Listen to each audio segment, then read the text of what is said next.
Okay, so you know how sometimes you're just like scrolling online, Mm. totally mindless, you know, just killing time, Yeah. maybe waiting for something or, standing in line. Yeah, totally. And then, like, out of nowhere, this crazy headline pops up. Right. Something about, I don't know, some public figure secretly, like, teaching squirrels to steal diamonds or something totally out there. Oh, yeah, those get me every time. And you're probably just, like, glance at, maybe chuckle to yourself, and then just Yeah. keep scrolling, right? Absolutely. But have you ever thought about, like, what even made that headline grab your attention in the first place? Right. Like, why did your brain even register that? Mm. And then why was it so easy to just dismiss it like it was nothing? Yeah. And here's the really interesting part, and this is what we're going to dive into today. Oh.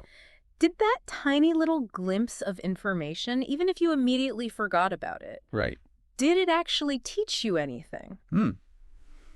That's a good question. Yeah, it's wild, right? It is. Because it's like this constant stream of stuff we're exposed to online without even realizing it. Uh-huh. And we just kind of like absorb it without even trying. Exactly. And that's what brings us to the heart of this deep dive. Okay. We're talking about technology incidental learning effects, or TILE for short. So basically, we're exploring what happens when you encounter information online totally by chance, Yes. while you're actually focused on something else entirely. Right. Like, you're there to be entertained, you're there to connect with friends. Yeah, or, just zone out for a bit. Exactly. And to really get into the nitty-gritty of this, Okay. we've been poring over this fascinating article. Okay. It's called A Model of Technology Incidental Learning Effects. Okay. And it's from the Educational Psychology Review back in 2021. Got it. The authors are Green, Copeland, and Deakins. Right. And this article is like our roadmap for understanding this whole tile thing. Makes sense. So our mission today, for everyone listening, is to understand how your brain actually processes Right. and potentially learns from this massive amount of information you encounter online when you're not even trying to learn anything at all. Interesting. Because honestly, in today's world where we're constantly bombarded with information, Absolutely. understanding these incidental effects is more important than ever. I agree. So let's start with the basics. Okay. What exactly do we mean by incidental learning in this digital age? Right. So it's not like you're sitting down with a textbook or anything. Exactly. It's a totally different kind of learning. Yeah. So we can actually go back to 1957 Okay. to a researcher named Downs. Oh, down. He defined incidental learning as being exposed to information and then retaining some trace of it without actually intending to learn anything in the first place. So it's like picking up knowledge as a side effect. Exactly, like a byproduct of something else you're doing. So imagine someone back in the day, before the internet was everywhere. Okay. They're just watching TV to relax. And they catch a few news headlines before their show starts. Right. They've absorbed some information, even though their main goal was just to be entertained. Makes sense. And it's important to distinguish this from what we call intentional learning, Right. which is when you actively use technology specifically to learn something new. So that's like taking an online course or something. Exactly. We're searching for instructions on how to fix something, or watching a tutorial to learn a new skill. Right. You're going out and seeking that knowledge directly. Yeah, you have a goal in mind. You're actively trying to learn. Uh-huh. Whereas with incidental learning, it's happening in the background. Totally. You're not consciously seeking it out. It's like a bonus. Yeah, exactly. But it's also important to remember that incidental learning isn't always a good thing, That's right. because you can just as easily pick up inaccurate or misleading information. Totally. Like accidentally internalize something that's just plain wrong. Exactly. And that's what we call maladaptive learning. And that's a huge part of this whole tile thing. It is a big piece of the puzzle. So we're not just talking about those happy accidents where you learn something helpful. Right. It's not all sunshine and roses. Definitely not. You can just Yeah. as easily stumble upon something that's completely false. Sadly, yeah. And to be super clear about what we're focusing on here, Okay. this isn't quite the same as like learning new vocabulary while reading a novel. Right. Because in that case, you're still actively engaged in learning. Yeah. Your goal is to understand the story. Exactly. Even if you happen to pick up some new words along the way, Huh. and while it's related to implicit learning, And unconscious learning from repeated exposure. right, like learning a new language just by being immersed in it, Yeah. Our focus with Tile is more on those single or infrequent exposures to information. Okay, so more like those one-off encounters. Exactly. It's about those specific bits of information and claims that you happen to see, Interesting. rather than the gradual accumulation of knowledge through repetition. Sense. And it's also different from the overall effects of media exposure on things like your reading comprehension. Right. We're not looking at the big picture here. We're really zeroing in on those individual nuggets of information that you come across in your online wanderings. Got it. So let's talk about how we actually encounter this information in the first place. Okay, so we're not just randomly stumbling across things, are we? That's the thing. It's not as random as it might seem. Really? And this is where the curated flows framework comes in. Curated flows framework, that's a mouthful. It is, but it's super important for understanding how this all works. Okay, I'm listening. So this framework was developed by Thorson and Wells back in 2016. Yeah. And it basically highlights the fact that your own interests and motivations, they play a huge role in shaping the information you encounter online. So it's not just some random algorithm throwing things at us? Not entirely, no. Interesting. You have a lot more agency than you might think. I like the sound of that. So think about it. Your social media feeds, your news aggregators, all those platforms. There's not just some chaotic jumble of random stuff. There's usually some kind of rhyme or reason to it. Exactly. And this framework helps us see the method behind the so-called madness. Okay, so how does it work? Well, it identifies 5 key actors. 5 actors? Yeah, think of them as the forces that are constantly curating your online information landscape. Interesting. So who are these actors? Okay, so first up, you've got you. Yes, your own network of connections, the specific settings you choose on different platforms. Right, so like who I follow and what I interact with. Exactly. All of that shapes what you see. Makes sense. Then you've got your social contacts. So my friends and family? Yeah, basically anyone you're connected with online. Okay. What they choose to share and like and comment on. Right, because that stuff tends to show up in my feed too. Exactly. Their activity influences your information environment. Got it. And then we've got journalists. Oh, so like traditional news outlets? Yep, their online presence, the decisions they make about what to cover and how they present it. Okay, so they're definitely shaping the narrative. Absolutely. They're a major force in this curated flow. Makes sense. And then we've got strategic communicators. Strategic communicators. Who are they? So this is where it gets really interesting. Okay. Think about political campaigns, brands, anyone who's trying to reach a specific audience. Yeah, like targeted advertising? That's a big part of it. They're using sophisticated strategies to get their message in front of you. Wow, so they're playing the game too. Definitely, they're very active in shaping the information landscape. It's all starting to make sense now. And last but not least, we've got the infamous algorithmic filters. Ah, the algorithms everyone loves to hate. Right, those mysterious ways that platforms decide what to show you. Yeah, it feels like magic sometimes. It does, but it's based on a ton of data they collect about you. Like what I click on and how long I spend reading things. Exactly. They're constantly trying to predict what you'll find interesting and engaging. So it's like a giant guessing game. In a way, yes. It's all about keeping you hooked and scrolling. And buying things, probably. Oh, too, of course. It's also clever, but also kind of creepy. It is a bit of both, right? Yeah. So when you consider all these actors working together, Right. It's no wonder that our online experience feels so curated. Absolutely. It's like a carefully constructed reality show.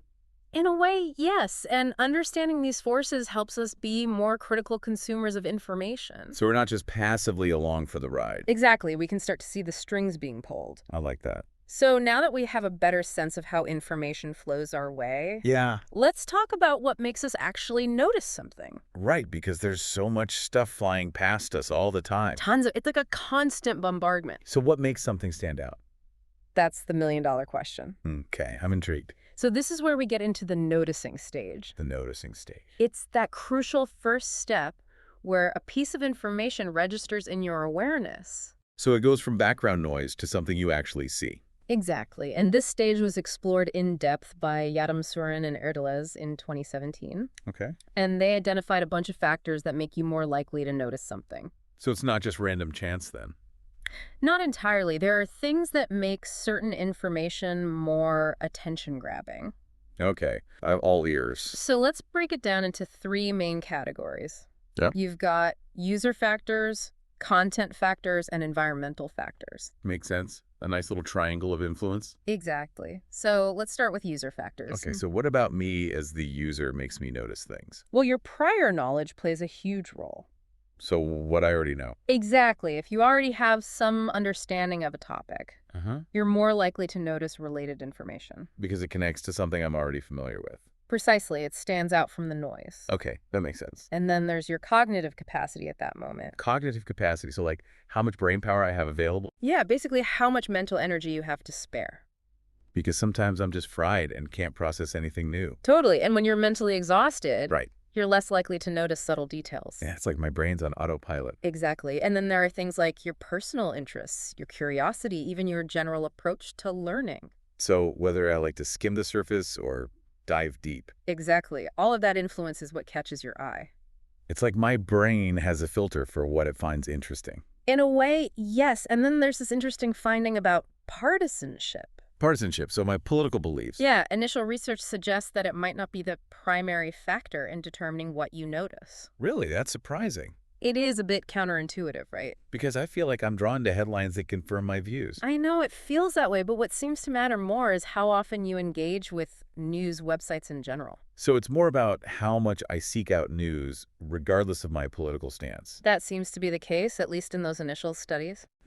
So maybe it's not all about confirmation bias. It might be more nuanced than that. That's interesting food for thought. And then there are the things that really grab our attention, like novelty and bizarreness. Oh yeah, those crazy headlines. Exactly. Something unusual, unexpected, outrageous even. The more outlandish, the better. It seems that way our brains are wired to pay attention to things that deviate from the norm. Makes sense from an evolutionary standpoint, I guess. Right. If something's out of the ordinary, it could be a threat or an opportunity. So we're primed to notice the unusual. Exactly. And then there's how visually prominent the information is. So like if it's in bold or big font or something? Yeah, or if it's accompanied by a striking image or video. Things that jump out at you visually. Exactly. It's all about grabbing your attention. And even our emotions play a role. Absolutely. If you're feeling confident and positive, you're more likely to be receptive to new information. But if I'm stressed or down in the dumps, then you're more likely to tune things out. Yeah, I've definitely been there. We all have, and it makes sense, right? Totally. If your brain's already overloaded, it's not going to be as open to new input. Exactly. So it's not just about the information itself. Right. It's about the state of the user, too. Exactly. It's this complex interplay of factors. I'm starting to see the bigger picture now. So those are some of the key user factors. Okay. That was a lot to unpack. It is, but it's fascinating, right? Totally. It makes you realize how much is going on beneath the surface. So now let's switch gears and talk about content factors. Okay. So what about the information itself makes it more noticeable? One of the biggest factors is personal relevance. Personal relevance. So if it directly relates to my life. Exactly. If it connects to your daily experiences, your work, your values. Things I care about. Yep. If it feels personally relevant, you're much more likely to notice it. That makes sense. And then there's the surprising finding that the actual quality or accuracy of the information. Wait, so whether it's true or not? Yeah, that doesn't seem to have a strong impact on whether you initially notice it.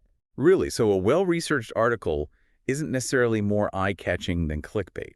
It seems that way, and that's a bit concerning when you think about the spread of misinformation. It is, because it suggests that we're not necessarily filtering for accuracy at that initial noticing stage. And then there are environmental factors. Environmental factors, okay. So things like if you're under time pressure. Like if I'm in a rush. Exactly. Or if the website you're using is cluttered and difficult to navigate. Yeah, those websites that are a nightmare to use. Totally. And then there's your familiarity with the technology itself. So if I'm comfortable using a particular platform. Yeah, you're more likely to pick up on subtle cues. But if I'm still figuring things out.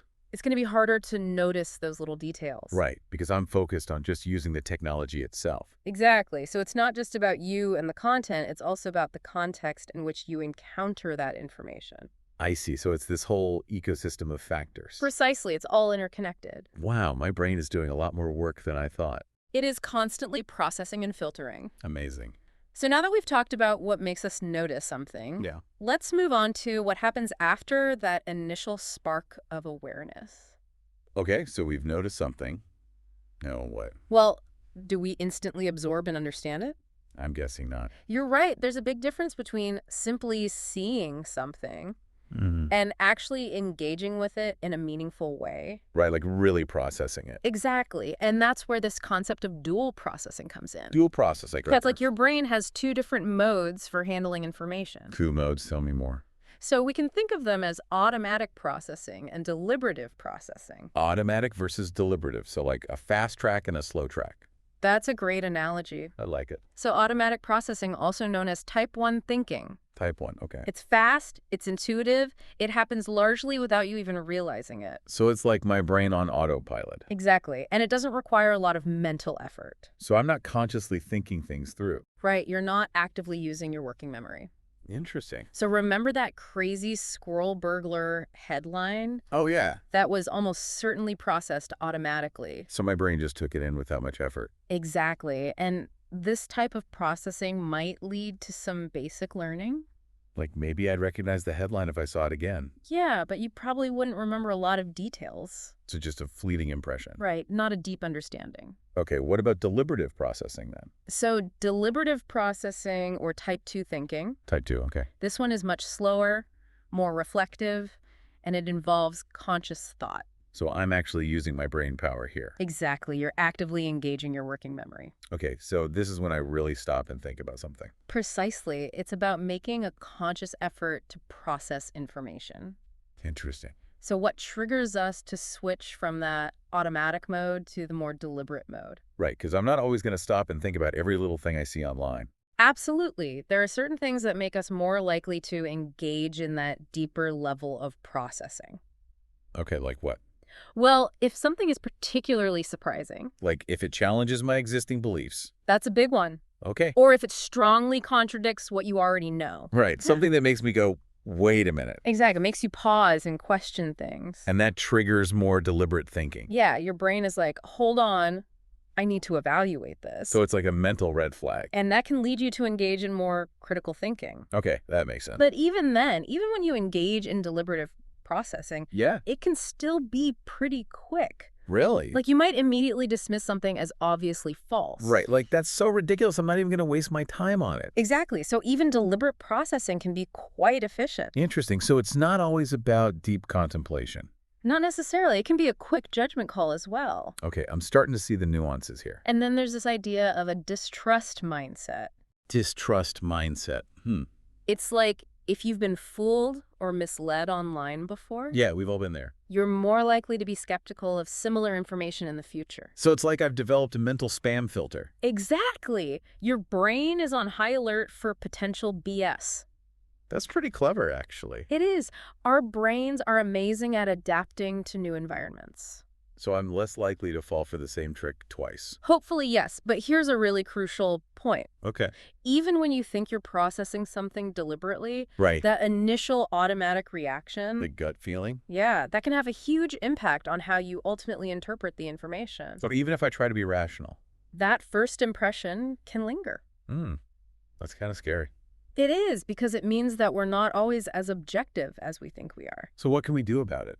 Well, being aware of this bias is a good first step. Okay. And then trying to slow down our thinking. Not just reacting instantly. Exactly, giving ourselves a few extra seconds to consider different perspectives. So being more mindful of our thought process. Yes, and questioning our initial assumptions. Okay, I can try that. It's a good habit to cultivate. Definitely something to work on.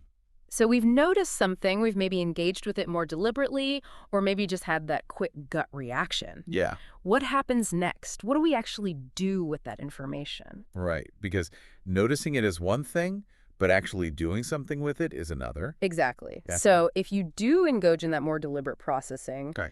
you generally have a few options. Okay, lay them on me.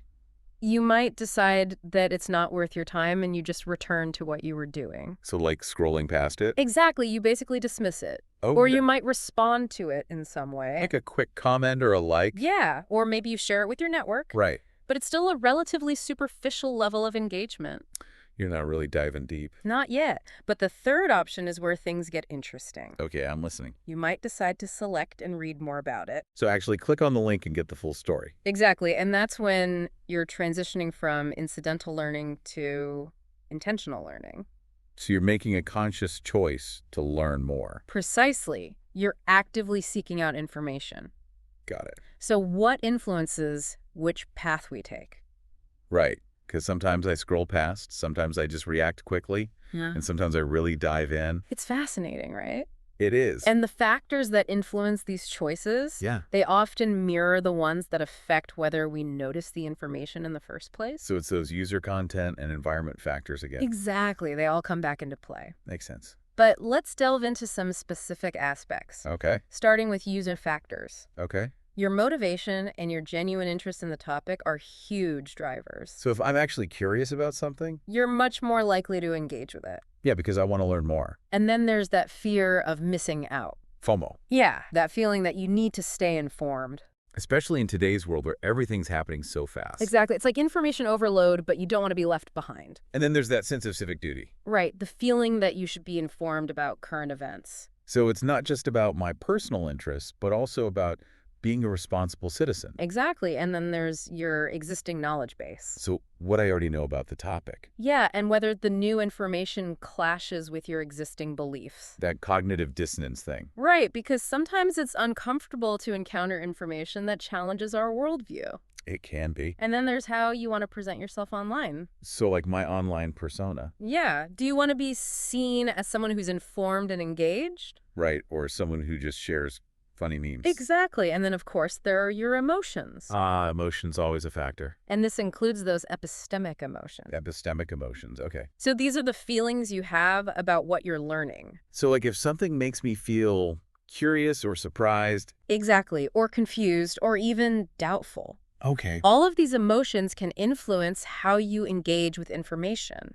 So it's not just about cold, hard facts. Definitely not. Our feelings play a big role. It's all making sense now. So if something sparks your curiosity or makes you feel like you should know more about it, Yeah. you're more likely to click through and read more.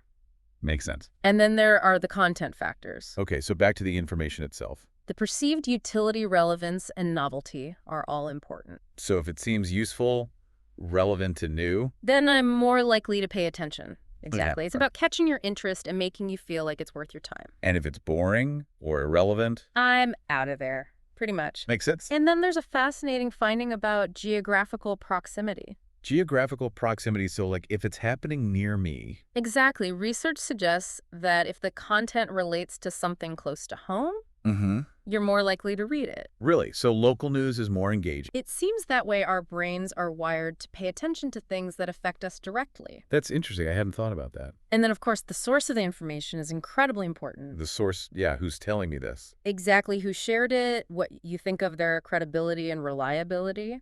Because I'm more likely to trust information from a source I respect. Absolutely. And your existing relationships with people online also play a big role. So if a close friend shares something. I'm more likely to pay attention. Exactly. You trust their judgment. Makes sense. And finally, those environmental factors we talked about earlier. Like time pressure and how easy the platform is to use. Exactly. They can also influence your decision to engage with information. Okay, so it's all coming together now. It's like a giant web of interconnected factors. And we're just caught in the middle. We are, but understanding this web helps us navigate it more effectively. I like that.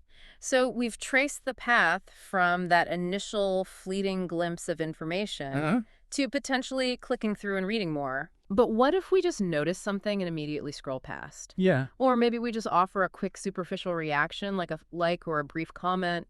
So not really engaging deeply. Exactly. What are the actual learning effects in those scenarios? Right. What actually sticks with us? Well, the learning outcomes really depend on your level of engagement. Makes sense. The more you put in, the more you get out. Exactly. So if you merely notice something and quickly move on, Like just a glance and I'm gone. that's what we call mere exposure with very low engagement. Okay. And in those cases, you might experience a slight familiarity effect. Familiarity. So like I've seen that before, but I don't remember much about it. Exactly. It's like a vague sense of recognition. Okay. But for any deeper level of recall or understanding, Like actually remembering the detail. you generally need more active engagement. So I need to put in some mental effort. Exactly. You need to process the information more deeply. Got it. And there are a bunch of user factors that can influence how much you learn, incidentally. Like- Well, things like your socioeconomic status. No. your level of trust in different information sources.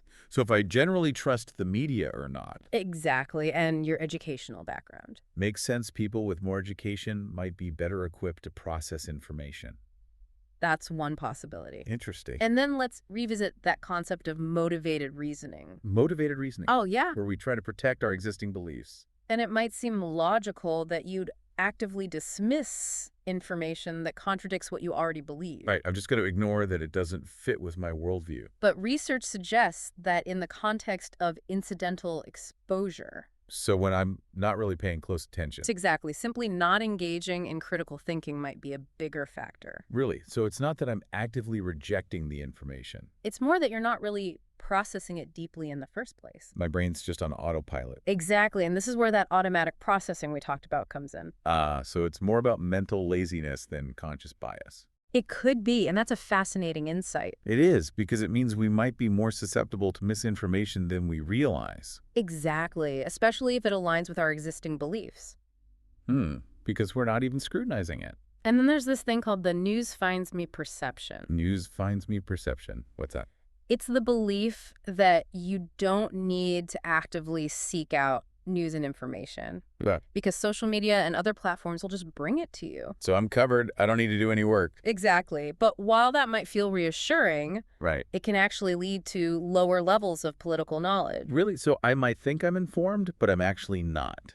That's the danger of passive consumption. It's like a false sense of knowledge. And it can also lead to less reliance on traditional news sources. So I'm getting my news from social media instead of from journalists. Exactly, and that can have implications for the quality and diversity of information you're exposed to. Yeah, because social media isn't always the most reliable source. Definitely not. So what about those echo chambers and filter bubbles everyone's talking about? Right, the idea that we're only seeing information that confirms our existing views. And that we're not exposed to different perspectives. Well, it's definitely a concern, and there's a lot of research being done on this. Okay. But current evidence suggests that exposure to diverse viewpoints still happens on social media. Really? Yeah. So it's not as bad as some people make it out to be. It might not be, especially if you actively seek out news and different perspectives online. So I have to make an effort to break out of my bubble. To some extent, yes. Right. And the choices you make about who you connect with and what sources you follow, Right.